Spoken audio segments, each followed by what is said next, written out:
আসসালামু আলাইকুম আব্বা। আপা ওইটা কি জানা? আসসালামু আলাইকুম, আমার নাম মোহাম্মদ আব্দুল বাকের, আমার গ্রামের নাম রাজাপুর। পত্রিকায় একটা বিজ্ঞপ্তি দিয়েছিলেন, আমি সেটা দেখে এখানে আসছি, যেটা কিডনি দরকার। তো আমি সেই সুবিধাবান ব্যক্তি মোহাম্মদ আব্দুল বাকের। মানে আমি আপনাদের মেয়েকে আমার একটা কিডনি দান করতেছি। এই শুনছো, একটু তাড়াতাড়ি আসো তো, তাড়াতাড়ি আসো।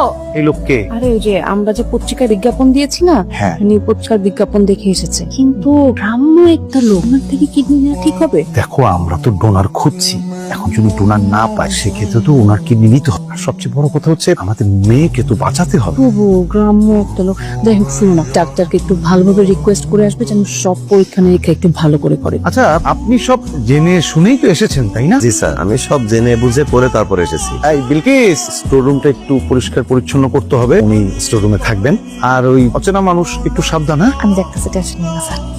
হ্যাঁ মিয়া, ঢাকা শহরে কি কামে আবার পড়ছে? হ্যাঁ, আপ ফলার দামরা বেটা আছেন কিডনি বেচা খাইতে। সি সি সি সি সি।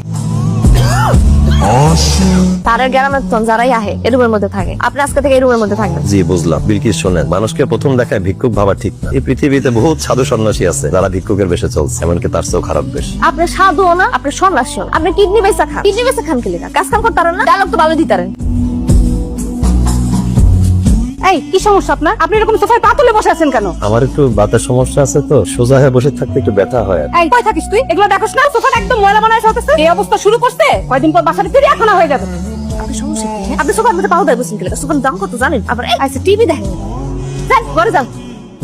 ডাক্তার সাহেব, পত্রিকায় যে বিজ্ঞপ্তিটা আমরা দিয়েছিলাম আর সেটা দেখেই উনি এসেছেন, উনি কিডনি দিতে চান। জেনে বুঝে সিদ্ধান্ত নিয়েছেন তো? আমি গরিব হইতে পারি, কিন্তু বিবেকহীন। আমরা কোনো কিছু বিবেক ছাড়া করি না। আজকাল টাকার জন্য কেউ কিডনি বিক্রি করে? এই দেশে মানুষ এখন টাকার জন্য নিজেরাই বিক্রি করে দেয়। এখানে একটা কিডনি বিক্রি করা তো অসম্ভব কিছু না। ভালো বলেছেন, আমি আপনাকে আরেকবার সময় দিতে চাই। আপনি ভালোভাবে ভেবে চিনতে তারপর আমাকে ফাইনাল সিদ্ধান্তটা দিন। আমি অতি ক্ষুদ্র মানুষ, আমার চিন্তা ভাবনা অতি ক্ষুদ্র, কিন্তু ক্ষুদ্র মানুষ হলেও আমাদের অন্তরটা মহাসমুদ্র। আর তার সমুদ্র কিন্তু মৌসুম একই রকমই থাকে। দ্রুতই তো অপারেশন করা যাবে, তাই না? যদি সবকিছু পজিটিভ থাকে তাহলে আমরা ইমিডিয়েট আপনার পরবর্তী স্টেজে চলে যাব। বাকের সাহেব, আপনাকে কিন্তু কয়েকদিন আমাদের বাসায় থাকা লাগবে। জি। তাই তো বলি, টেবিলে ফল রাখলে উধাও হয়ে যায় কেন? আমি আর এতদিন বিলকিসকে সন্দেহ করতেছিলাম। আমি তো মাত্রই নিলাম। ধরা পড়লে সবাই সাধু।